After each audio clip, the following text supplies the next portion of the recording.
Bonjour Azerka, merci d'être avec nous ce soir. Tout d'abord, est-ce que tu pourrais te présenter pour que les auditeurs et les auditrices qui ne te connaissent pas encore te connaissent? Salut Ultra Time, moi c'est Azerka, j'ai 20 ans. J'ai commencé la musique à l'âge de 15 ans dans ma chambre. Aujourd'hui j'ai 20 ans, je suis en studio et tout se passe bien jusqu'à maintenant quoi. Salut à tous. Alors, dans quel genre qualifies-tu ta musique? Je me qualifierais pop urbain, dans le sens pop où je fais du chant, et dans le sens urbain où je reprends des couplets rap. Et Azerka, on pense que c'est pas vraiment ton prénom et ton nom de famille, mais d'où tiens-tu ce nom de scène? Tous les jours on me demande cette question. ce nom de scène en fait c'est pour mon meilleur ami qui est décédé au début de ma carrière, il est décédé, il s'appelait Azerk, et moi j'ai rajouté le A pour faire Azerka, c'est une sorte d'hommage en fait. Comment tu t'es lancé? Qui t'a lancé dans la musique avant que tu restes dans ta chambre, quoi, je veux dire? Moi j'ai de 15 ans jusqu'à 17 ans, je suis resté seul dans ma chambre, j'ai travaillé mes sons sur l'ordinateur avec une qualité misérable.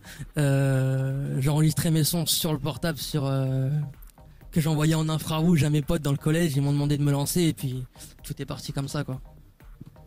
On imagine que écrire une chanson c'est assez dur, on y reviendra un petit peu après, mais où puisses-tu ton inspiration pour écrire tes textes? La plupart de mon inspiration, je le puise dans mon vécu, ce que je vois autour de moi et ce qui m'entoure surtout en fait. Est-ce que tu imaginais à tes débuts avoir un tel succès et comment le vis-tu au jour d'aujourd'hui? Un tel succès. Franchement, je suis comme toi, je suis comme toi, je suis comme tout le monde. Le succès, pour moi, il est pas là encore.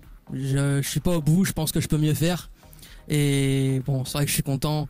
Mon dernier single, il a fait 400 000 vues, c'est énorme, c'est magnifique. Mais je pense que je peux encore mieux faire.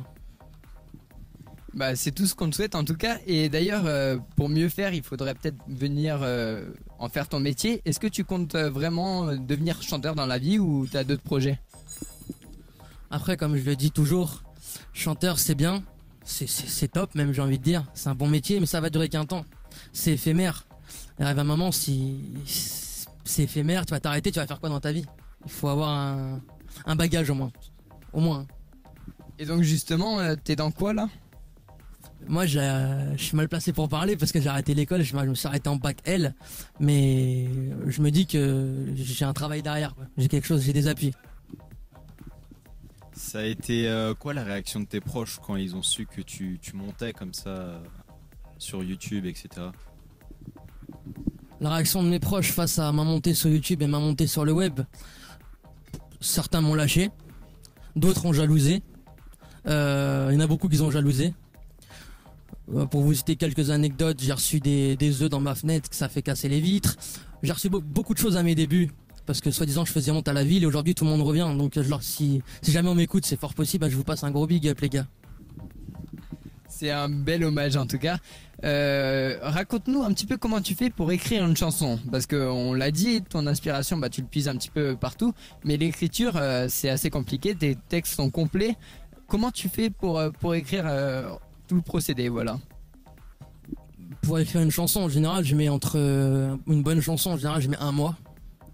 Ou quand j'ai de l'inspiration, je gratte la feuille, j'écris. Après quand j'ai plus rien, je lâche, je reprends le lendemain, le surlendemain, je prends mon temps. Et en général à la fin il y a une chanson qui naît quoi. Donc c'est un travail de patience, de rigueur et surtout c'est pas tout de suite une chanson et puis voilà. C'est surtout de la patience, c'est la musique, il faut de la patience. Si tu veux réussir il faut être patient, il faut travailler surtout et puis voilà quoi. Après ça paye. D'accord. Est-ce que tu comptes un jour sortir un album ou aller plus loin que ton seul single? Aujourd'hui j'ai sorti mon premier single qui a bien marché, ce qui fait qu'aujourd'hui je prépare un premier album qui est en cours, qui est en préparation, où je vais parler dedans je vais parler de femmes battues, je vais parler de tout ce qui touche le monde quoi. Surtout de l'amour, voilà qu'on change pas. Donc on a bien compris, tes plus grands sujets sont la vie quotidienne de tout le monde, enfin du moins pour les femmes battues je l'espère pas, mais qui touchent un maximum de personnes et que tu essayes de raconter leur histoire, du moins ceux qui n'osent pas parler. C'est un peu ça ouais, c'est un peu ça mais en fait j'essaye de mettre à la place des gens, surtout ceux qui n'arrivent pas à faire passer un message. Moi, étant timide dans la vraie vie, j'essaie de faire passer le message en musique en fait. Et certains se reconnaissent, d'autres moins. Et le but, c'est que le maximum de monde se reconnaisse. Et c'est pour ça que je vais parler de femmes battues pour élargir mon public, pour toucher les gens plus matures et montrer aux gens que les femmes battues, il y en a de plus en plus en France. Et c'est une honte. Ouais. Quel meilleur souvenir gardes-tu de ton parcours quoi, pendant ces 5 ans? Oh, là, tu viens de me rappeler un souvenir de dingue. C'était en 2012, mars 2012, je faisais un concert à Paris, tout se passait bien, je remplis la salle. Il y a une fille, elle doit avoir 14-15 ans, elle vient me voir à la fin du concert, elle est en larmes, donc je comprenais pas. Je dis qu'est-ce qu'il y a? Et boum, malaise, elle tombe. Ah, ok. En fait, la fille, elle était tellement contente de me voir qu'elle en est tombée et je pense que ça va rester gravé toute ma vie. Justement, tu parles de concerts, de scènes et tout ça. Est-ce que tu as des dates prévues sur Paris ou autre part? J'avais une tournée de prévue, là à l'heure où je te parle, je devrais être en concert. Mais la tournée elle a été annulée au dernier moment, dû à des accrochages avec mon producteur et je pense que ça va vite se refaire. Je devais passer sur Bordeaux, Nantes, Toulouse, la Belgique, un peu partout.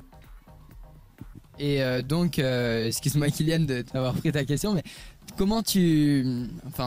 quand est-ce qu'on pourra te revoir sur la scène? T'as un ordre d'idée ou pas du tout? Là, je vais plutôt prendre mon temps pour bosser un album assez bon, histoire que je sois satisfait du projet. Et après, je viendrai rencontrer mon public sur scène. C'est un de mes principaux objectifs. Est-ce que tu as des choses à dire à tes fans? J'ai tous les jours des choses à dire à mes fans, tous les jours. Mais je pourrais leur dire que sans eux, j'en serais pas là aujourd'hui. C'est grâce à eux tout ce qui se passe. Et si je suis sur Ultra Time aujourd'hui, c'est aussi grâce à eux. Et merci pour tout, vraiment. Que c'est beau. Et enfin, dernière petite question, il y a peut-être des fans à toi qui souhaitent faire comme ton petit frère, se lancer dans la musique pleinement. Est-ce que tu as des conseils pour eux? Des conseils à donner à ceux qui se lancent dans la musique? Moi, je vais vous en donner quelques-uns. Surtout, n'écoutez personne. N'écoutez pas les critiques ni les gens qui veulent vous détruire. Avancez, faites votre passion et tôt ou tard, ça va payer quoi. Moi, si j'écoutais tous les gens qui me rabaissaient aujourd'hui, je serais plus là quoi. Alors enfin, es-tu prêt à soutenir Ultra Time ou pas? Et bien sûr que je suis prêt à soutenir Ultra Time. Bien sûr.